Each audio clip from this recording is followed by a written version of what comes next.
Assalamualaikum warahmatullahi wabarakatuh. Kami dari kelompok 8 akan memaparkan presentasi kelompok kami yang berjudul Pembuatan Laporan Bisnis dan Proposal Bisnis. Perkenalkan, saya atas nama Hairian Afrisyani selaku pemateri 1, Mariam pemateri kedua, dan Siti Nurhasana sebagai pemateri terakhir. Adapun materi saya yaitu jenis-jenis laporan dan bagian utama laporan bisnis. Jenis-jenis laporan. 1. Laporan kegiatan adalah laporan yang dibuat berdasarkan kegiatan yang dilakukan. Misalnya laporan kegiatan liburan kenaikan kelas. Hal-hal yang dicantumkan dalam laporan kegiatan yaitu nama kegiatan, kapan kegiatan itu dilaksanakan, tempat atau lokasi itu dilaksanakan, siapa saja yang hadir dalam kegiatan tersebut, dan bagaimana kegiatan itu berlangsung. 2. Laporan perjalanan adalah laporan yang dibuat berdasarkan hasil kunjungan ke suatu lokasi atau tempat. Misalnya laporan kunjungan ke rumah sakit, kunjungan ke pasar, dan lain-lain. Hal-hal yang dicantumkan dalam laporan perjalanan yaitu tujuan perjalanan, waktu, tempat pemberangkatan, kendaraan yang digunakan, lama perjalanan, peserta perjalanan, dan pengalaman atau hal-hal yang mengesankan selama perjalanan. 3. Laporan hasil pengamatan adalah laporan yang dibuat berdasarkan hasil pengamatan yang telah dilakukan, baik itu pengamatan sendiri maupun pengamatan orang lain. Unsur-unsur yang harus ada dalam laporan hasil pengamatan adalah sebagai berikut: nama kegiatan, objek yang diamati, lokasi pengamatan, tujuan pengamatan, waktu pengamatan, pelaksana pengamatan, pendahuluan atau pengantar, dan hal-hal yang diamati. 4. Laporan investigasi menggambarkan objek suatu peristiwa secara terperinci berupa fakta bukan rekaan. Untuk menulis teks ini, selain melakukan pengamatan, penulis perlu mencari sumber lain untuk mendukung tulisannya. Sumber lain seperti melakukan wawancara dan studi pustaka.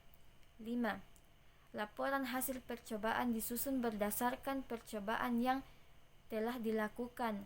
Hal-hal yang harus ada pada laporan hasil percobaan adalah sebagai berikut: judul percobaan, tujuan percobaan, alat dan bahan yang digunakan, langkah-langkah percobaan, hasil percobaan, dan kesimpulan. Bagian utama laporan bisnis. 1. Pendahuluan. Beberapa hal yang dipertimbangkan untuk dikemukakan pada bagian ini adalah latar belakang masalah, menetapkan masalah dan lingkup kajian, menyusun pernyataan tujuan, metode pengambilan dan analisis data, sumber informasi atau data, definisi istilah dan keterbatasan kajian. 2. Isi atau teks laporan. Dalam bagian ini merupakan bagian terpanjang dari suatu laporan karena dibahas hal-hal penting secara rinci. Tujuan penulis laporan secara sistematis dibahas dalam bab-bab yang mencangkup temuan fakta yang penting dan relevan. Hal-hal yang tidak perlu dan tidak relevan dengan tujuan penulis laporan harus dibuang. 3. Penutup. Bagian ini mencangkup rangkuman, kesimpulan, rekomendasi, dan rencana tindakan. Materi selanjutnya akan dibawakan oleh Mariam. Baiklah, pertama saya akan menjelaskan tentang pengorganisasian laporan bisnis. Nah, di dalam pengorganisasian laporan bisnis terdapat dua cara, yaitu yang pertama cara dedukasi atau secara langsung. Nah, di sini menjelaskan dari hal-hal yang pokok atau rekomendasi terlebih dahulu ke hal-hal yang lebih rinci.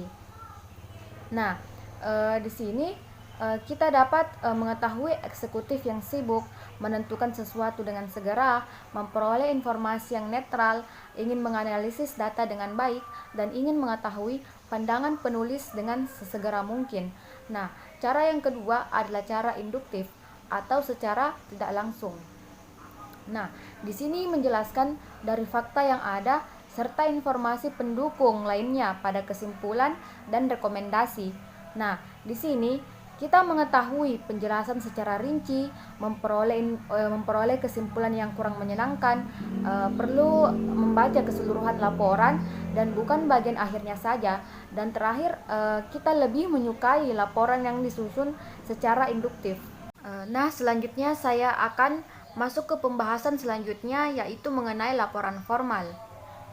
Nah, laporan formal ialah laporan yang disusun dengan format sesuai persyaratan tertentu.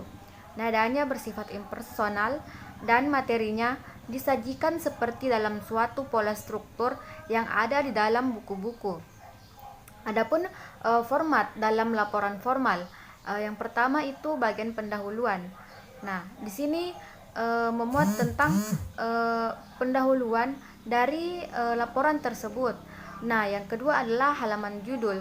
Nah, judul di sini di halaman judul memuat tentang judul, maksud dan tujuan identitas penulis, inisial asal, kota penyusunan dan tahun. Nah, selanjutnya halaman pengesahan. Nah, yang keempat adalah halaman moto atau semboyan.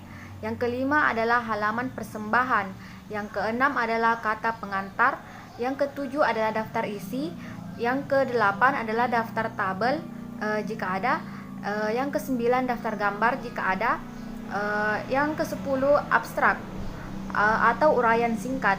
Nah, uraian singkat di sini memiliki bagian-bagian seperti bab 1. Bab 1 di sini memuat tentang pendahuluan, meliputi latar belakang, identifikasi masalah, rumusan masalah, tujuan dan manfaat.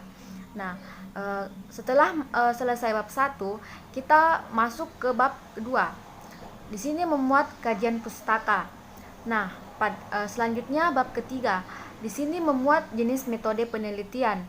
Kemudian bab keempat memuat tentang pembahasan. Bab kelima memuat tentang penutup, daftar pustaka, daftar lampiran, indeks, dan daftar istilah. Sekian pembahasan dari saya. Selanjutnya saya serahkan kepada Saudari Siti Nur Hasanah sebagai pemateri ketiga. Terima kasih. Assalamualaikum warahmatullahi wabarakatuh. Saya Siti Nur Hasanah sebagai pemateri ketiga atau terakhir akan memaparkan materi saya, yaitu proposal bisnis dan checklist 2C. Materi pertama itu pengertian proposal. Proposal berasal dari bahasa Inggris yaitu to propose, yang artinya mengajukan. Secara bahasa, proposal dapat diartikan sebagai bentuk pengajuan atau permohonan. Penawaran itu bisa berupa ide, gagasan, pemikiran atau sebuah rencana kerja yang ditujukan kepada pihak lain untuk mendapatkan dukungan, baik itu yang sifatnya izin, persetujuan, dana, dan lainnya. Proposal bisa juga diartikan sebagai sebuah tulisan atau pemaparan yang dibuat oleh penulis yang bertujuan untuk melakukan penjabaran atau menjelaskan sebuah rencana dengan suatu tujuan atau kegiatan kepada pembaca atau pihak yang menjadi target. Selanjutnya itu tujuan dan unsur proposal. Tujuan proposal adalah terutama untuk memperoleh bantuan dana atau memperoleh dukungan atau sponsor, dan juga untuk memperoleh perizinan. Sedangkan unsur-unsur yang ada di proposal yaitu nama atau judul kegiatan, kemudian disusul pendahuluan, lalu tujuan, diteruskan waktu dan tempat, kemudian sasaran kegiatan, susunan panitia, rencana anggaran, penutup, dan terakhir tanda tangan dan nama terang. Selanjutnya yaitu fungsi proposal. Yang pertama yaitu untuk melakukan penelitian yang berkenan dengan agama, sosial, politik, ekonomi, dan budaya. Dan yang kedua, untuk mendirikan usaha kecil, menengah, atau besar untuk mengajukan tender dari lembaga-lembaga pemerintah atau swasta. Dan yang keempat, untuk mengajukan kredit kepada bank. Dan yang kelima, untuk mengadakan acara seminar, diskusi, pelatihan, dan sebagainya. Selanjutnya yaitu jenis proposal. Secara umum dibedakan menjadi 4 jenis, yaitu yang pertama, proposal bisnis atau usaha. Proposal ini tuh berkaitan dengan dunia usaha dan bisnis, baik itu perseorangan maupun kelompok.